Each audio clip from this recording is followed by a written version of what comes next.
Kings and queens, queens and kings, welcome. Once again, earthing out, soaking up that prana. I've got to tell you, you are loved. You are here for a reason. You are sovereign and you are special. Chilling out in my little spot, getting earthed out, chilling with the water as well. So if you're not into meditation and stuff like that, you can't do it because your mind doesn't settle. When's the last time you grounded yourself? When's the last time you come out and chilled, nature styles? Because even people who meditate regularly or whatever, still need to get grounded. It's a tool, it's a health tool. So that's why I'm always representing it. And the real mad simple way to practice meditation is get near some water, ocean, little spot, whatever, running water, and just close your eyes and listen to it. You'll be amazed of the healing effects. Once you stop and slow down, even if you're just doing that, yeah, I think it's highly undervalued anyway. I am so grateful that you are here, and I'm honored that you are here. And if you like this little info hit, then hit that like, share, whatever, or not. This episode is going to be on abundance. Everything is perspective in life. Yeah, getting a bit fiery in here. Thought we'd blaze one up.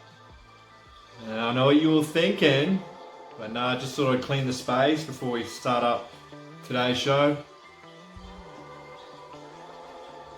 Chill things out. Alright, let's do it. So yeah, I'm a sci-fi dude. Love sci-fi movies. I've always been interested in space. I've always looked out there and been fascinated with the vastness of the universe. And I used to follow NASA, and I used to follow the Hubble, and just wasn't getting any answers there. Good old NASA, never a straight answer. So, but I still am very interested in this sort of stuff.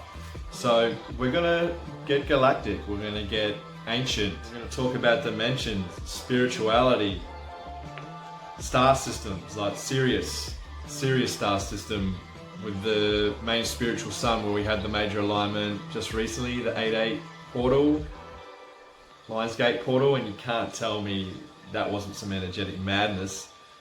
For anyone who's hooked up, we're going to talk holistic health.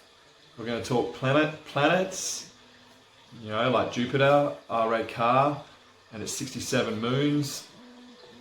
We're going to talk esoterics. We're going to talk tarot, quantum physics, shamanism, and higher learnings, brain health, subconscious health, and just random stuff. Like we have the 12 months in a year, and then there's the 12 dimensional boundaries to the universe. And then our bodies have 12 primary strands of DNA.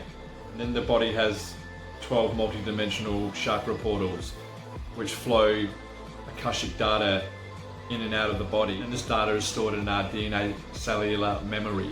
Bells. We have a guest tonight. Got my man here.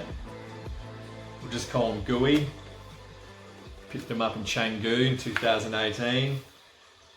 So he's hanging with us tonight. So the 5 types of abundance. Definitions. But first we're going to go into some old school, over the top definitions.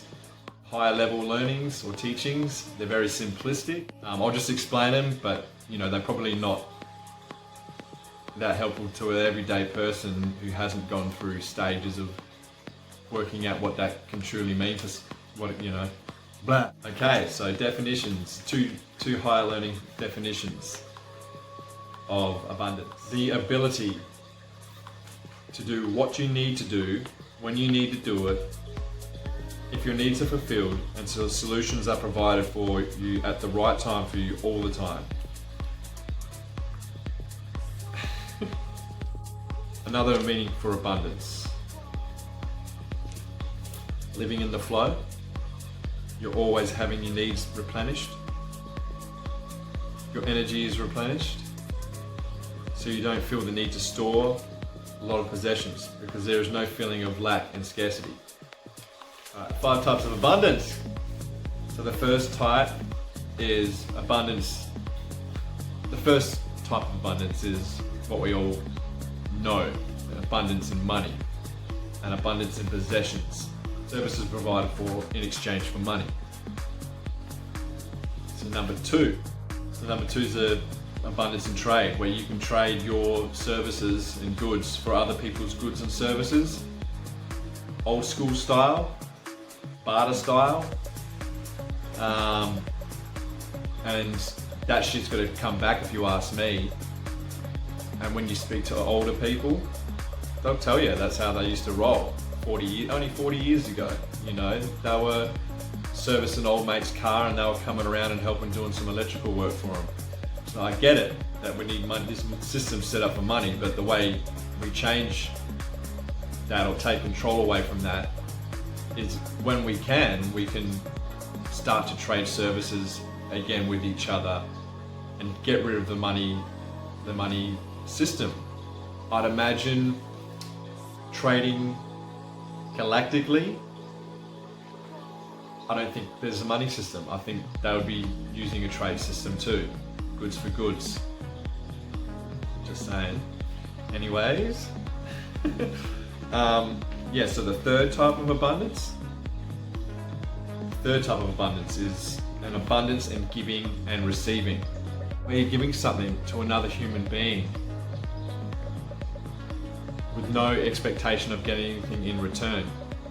You just give because love is given. So there's plenty of people who would give fantastic givers out there, but most people are terrible receivers. They make excuses and blocks to receive. They'd rather work hard for their money and get it that way than receive something from someone for free, you know, because they think they're a charity case. Therefore, you know, you can see how they're not in receivership mode. These types of blocks cut us off from receiving from the universe. But yeah, when you're not in receivership mode, you're blocking that other person off from being able to have that experience of giving as well. Abundance can come through in gifts, donations, in so many ways. But you have to be open to it. You have to be open to that way of thinking. And no one taught me this stuff, so that's why it spins me out so much, because I get it. Once I learn this stuff, I get it. Fourth type of abundance is abundance in synchronicity. I love this. So synchronicity is kind of like just good luck in our society. When you're positive and happy and grateful and vibrating at a higher state of consciousness, you find that you have a lot of positive synchronicities in your life, and I can totally vouch for this. Otherwise I wouldn't be doing this video. So you find like the things that you want just show up in your life without the use of money. Someone will rock up and be like, oh yeah, I've got these work gloves for you. And I'm like, holy shit, I just ran out of work gloves. Stuff like this happens all the time. Like I was like, oh, I'll get those little round things for my car mirrors so I can see better. And I went around my bros and there was a pair sitting there and I mentioned something about him. He just goes, yeah, take them. And I was like, yeah, sweet.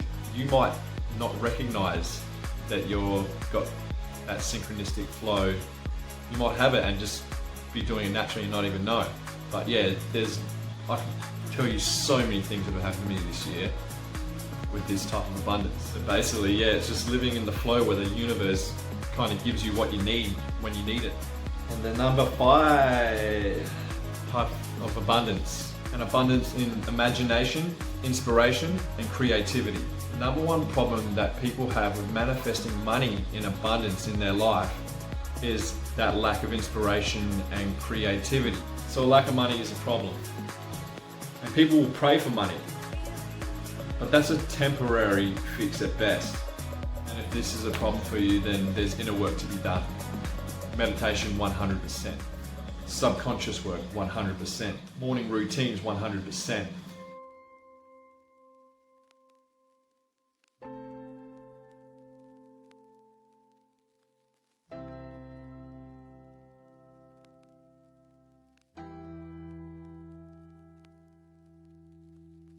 Alright, so it doesn't matter if you're happy with where you're at or you want more. It's okay to want material things. It's okay to achieve goals. It's okay to want to feel good. It's okay to want to feel safe, want to feel free, want to be yourself. It's okay to want to have wealth and abundance. It's okay to want a good life, to let go of scarcity mindset and connect to your abundance mindset so you can create abundance for yourself and others. That's cool. It's okay to want to be the star. It's okay to want to have the world at your feet. It usually means, for most of us, through old belief patterns and limited thinking, we need to go through this. We need to change. We need to lighten the load, like this dude here. You want to be the fool, you want to step out, have a crack at something, no fear, then you work out after a while that you have to become the magician to get shit done. See how he's pointing to the ground, as above, so below, or as within, so without. Got all these tools there, making it happen. Alchemy, so we can get to this stage. On the chariot, pumping towards where we want to go. And it's a journey. And I'm gonna go into that more in my learning episode. But for now, I just thought I'd chuck that little bit of randomness in there to explain shit. Just to touch on, that water connection a little bit more. If you're locked in, these things might seem obvious to you, but you might not be doing it still. You can use tech. So this isn't a smart TV, but I've got a Google Chrome on it, so I can pump YouTube and other apps onto it. And then I can take nature stuff, like rain going or water running, and bring it into my house. So if you can't get out, think about using tech to bring nature into your home. Because that's what we've got to do, because we've got to adapt. We've got to use technology to our advantage. Now, if you're not blessed, lucky enough to have this type of technology in your life, you don't have the money, I can totally understand that.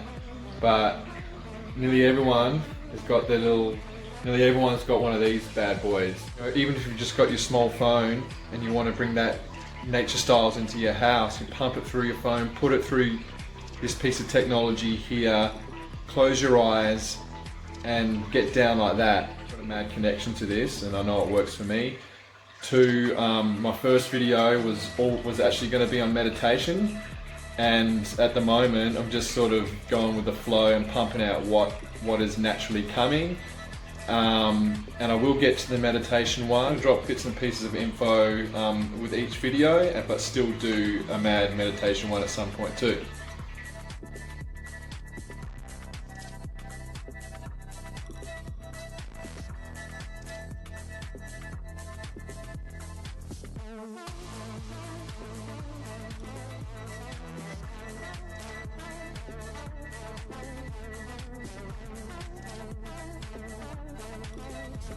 Like the late great and fully awake Prince said to Charlie Murphy, why don't you go purify yourself in the waters of Lake Minnetonka? Chuck the link to that classic video underneath. Shout out to the gum trees and the frogs at the start of this video. Okay, my tips for creativity, they're simple. And if this sort of stuff doesn't interest you at all, probably need to clear your mind. I've done 2 more videos on that already, sort of related to the liver. You can check them out on my page. But basically, I found there's a direct correlation between the sacral chakra and creativity. In Qigong, the sacral's known as the door of life. And late last year, I started practicing that, just amateur styles, following stuff on YouTube, and I've shared that on my pages. So I didn't know at the time that there was a correlation between creativity and the sacral chakra, but over time I've discovered that there is. So you can focus on the sacral chakra through meditative practices, or like I've discovered by accident, I discovered it through Qigong. So that's where my creative flow really started coming on, and that's when I wrote my Unfuck My World Facebook page. I actually wrote that in a month. I did add another section to it later, but I actually wrote that in a night as well. Pre-planned it and wrote it in a night. And later in the year, I started actually doing guided meditations on the sacral chakra, and I've got a lot of shit to say, obviously, but sometimes you don't know how to say it or how to present it or when you're going to do it. And I was actually focusing on the sacral chakra to get rid of emotional blockages, guilt and so forth. But I also found there's a direct correlation between that focusing on that area of the body, that energy center, and my creative flows. Like, I'll do that meditation, and I believe it directly correlates to the sacral chakra, the door of life. I also find that when I'm writing binaural beats or different types of frequency music, definitely help with me writing, and even bring on like shamanic drums and flute in the background with frequencies behind it and just bits and pieces like that. So that really helps me with my creative flow as well. And the third thing is getting out in nature. Sometimes I'll just go and chill or go for a quiet walk, and the ideas that I've been thinking about come through clearer or in a way that I'm like, fools, that's how I'm going to do it. And the fourth thing I do is I work with crystals, but I don't own and I've never owned a crystal book except for the one that my awesome neighbor gave me recently for free. I still haven't read it, but when I've ever picked up a crystal, it's because I've been intuitively drawn to it, and then I'll read about it afterwards and go, holy shit, that's so in alignment. So what I do with crystals, I've got a bunch of them. I'll just grab one intuitively for the day. I'll just carry it with me, and that's what I call working with a crystal. It'll just be on me. And because I'm always thinking about writing, always thinking about producing and making content and stuff, I believe for me that the subtle energies, or that these rocks, these crystals, they don't give you something that you don't have. They help align you with energies that are within you.